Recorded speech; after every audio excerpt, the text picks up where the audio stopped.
mai girma tsohon gwamnan jihar Kano a yau gashi ka shigo fadar mulki ta Najeriya. Ba dukkan alamu ba zai kusa alaka da abin da ke faruwa a Kano ba. Me za ka ce a kai? To, uzu billahi minash shaitani rajim, bismillahir rahmanir rahim, alhamdulillahi rabbil alamin. Babu shakka wannan tambaya tana da muhimmanci kwarai da gaske domin na tabbata duk 'yan Najeriya sun san abin da yake faruwa a jihar Kano a yau. To kaga hakkinmu ne domin mu gaya wa shugaban ƙasa kuma mu nuna masa irin abubuwan da suke faruwa kafin makaryata su zo su same shi su gaya mashi wani abu daban. Shin ya abin yake faruwa?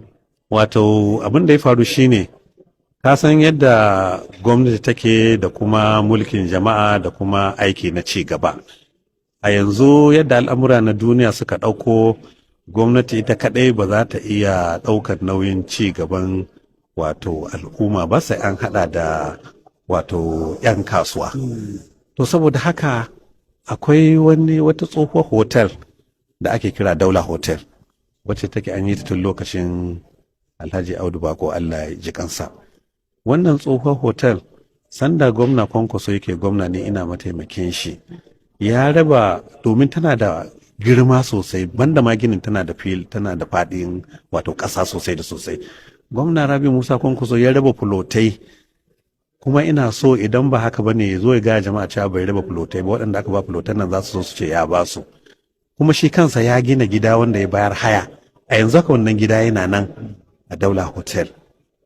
Na ɗaya kenan. Na biyu, wannan tsohon gini ya da shekara 20 ba a amfani da shi, sai ya zo ya ce ya kashe hotel ɗin, amma wai za a dinga koyar da aikin hotel. To yanzu me wace hikima ce anan? Ka kashe hotel amma kuma wai za ka yi makarantar wai koyon aikin hotel. Kuma makarantar koyon aikin hotel ɗin nan ma babu 'yan makaranta, babu malamai, babu ma kundi wanda za a koyar da shi, babu kuma wata ma wato hukuma da za ta ba da certificate akan wannan aiki, duk wannan babu. Saboda haka wannan hotel aka bar shi a haka. Mu da muka zo sai muka sami wato masu taimakawa wajen wato inganta guri. Aka ba su wani bangare na wannan hotel, suka zo suka rubuta wannan hotel da suka yi sabuwar Daula Hotel. A yanzu haka an kaje za ga akwai sabuwar Daula Hotel, har da ba lift guda 4. Sannan su kuma suka gina sabuwar kasuwa, babu kuɗin gwamnatin jiha a ciki. To saboda haka shi kuma da ya zo sai ya ce ai wai an riga an sai da hotel, an sai da Daula Hotel. Bai yi bincike, bai yi komai ba. Ya za ka ce an sai da hotel bayan kai ne ka sai da bangaren hotel, mu kuma ba mu sayar ba, mun ba su ne, sun gina mana sabuwar Daula Hotel, wani bangare kuma sun gina a sabuwar kasuwa. Shi yasa suka sa kuɗin su kai wannan.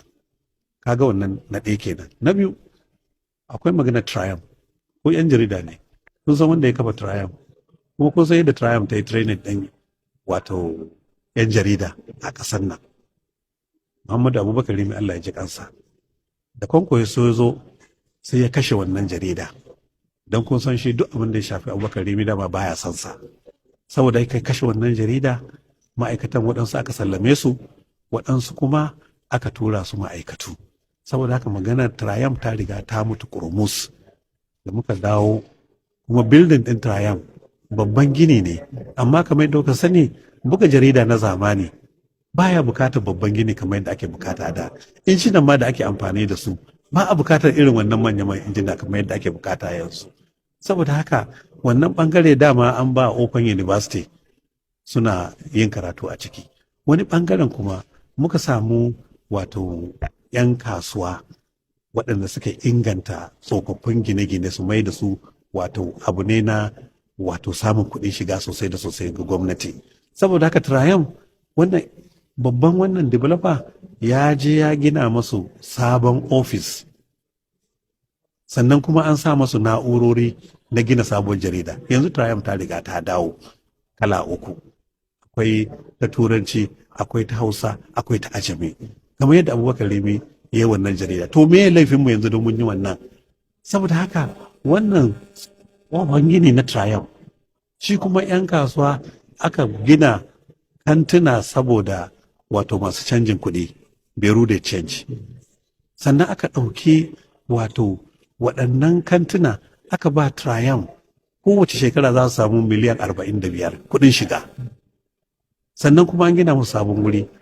To wai wannan ma laifi ne an sai da wai Triumph ba tare da tunani ba saboda dakikanci ka yi ma bincike mana ka gani. Saboda haka ya je yana rusa wannan gine-gine na Triumph. mai girma gwamna wannan duk abubuwan kwaɗa na yaro rusa ɗin bai riga ya bincike ba kenan ko Kaɗan bai yi bincike ba. Wani ginin ma a filin su kuwa cewa can gefen filin su kuwa cewa wai gine wai na yaro na ne. Saboda haka da daddare ya je aka rushe wani mutum ne ya gina plaza. Mutumin nan yana da wato takardar mallaka fili CO. Mutumin nan yana da approval na yayi gini ga hukumar da take ba da approval wajen yin gini. Duk abin da ake bukata mutumin nan ya riga ya yi. Ya gina kantuna sun fi wato 500. Sannan ya ba da haya. 'Yan kasuwa sun zo kun karbi haya, akwai kayansu a ciki. Saboda haka ya ce wai na ɗana ne, ni wannan mutum ban san shi ba. Saboda haka ya je ya rushe wannan gini kwata-kwata. An tambayi mutum ya ce gaskiya shi ba ni shi sayan wannan fili a wajen waɗansu waɗanda aka ba. Shi bai ma san ni ba. Na saboda haka su kuma 'yan kasuwa da suke haya a wannan guri ga kayansu an riga an rushe. Ga filin idi. Filin idi ba ma na gwamnati ba ne na hukumar na masarautar Kano ne. Masarautar Kano su suka rubuto min ina gwamna suna cewa suna so a ba su dama maimakon 'yan kwaya da kwace-kwace da ake a wannan fili. Wannan fili ana amfani da shi sau 2 kawai a shekara. Da sallah karba da sallah babba. Kuma in ka duba Ka'aba ma ai kantuna ne suka zagaye ta. Saboda haka masarauta suka ce suna so a ba su dama su samu masu gine-gine su ba su wannan guri su gina sannan bayan shekara 25 duk wannan gine-gine da suka yi su fidda riba su mayowa da masarauta wannan gine-gine abin da ake kira BOT muka yi don musu haka yanzu an gina wannan fiye da kantuna 10,000 ne an riga an gina su an gama ana haba ciniki muka zo muka yi babban gada a wannan guri saboda gosulo to yanzu haka duk wannan an je an rushe ba notice ba komai waɗannan mutane gwamnati ce ta ba su approval masarauta ce ta ba su approval waɗanda suke haya an sace musu kayayyakinsu mun ce za mu turo muku bidiyo din za ku gani yadda abubuwan suke faruwa to waɗannan abubuwan sun zo mu gaya shugaban ƙasa yanzu ina aka tsaya kenan abin da aka tsaya mutane suna nan yan wato human rights waɗansu kai ƙara waɗansu ma suna nan suna kai ƙara akwai wanda ma ya ce sai an biya shi biliyan 10 wanda aka rushe wa daula shopping mall kuma shi gidansa na wannan daula har yanzu yana nan a rushe su ba an bashi kenan bai rushe ba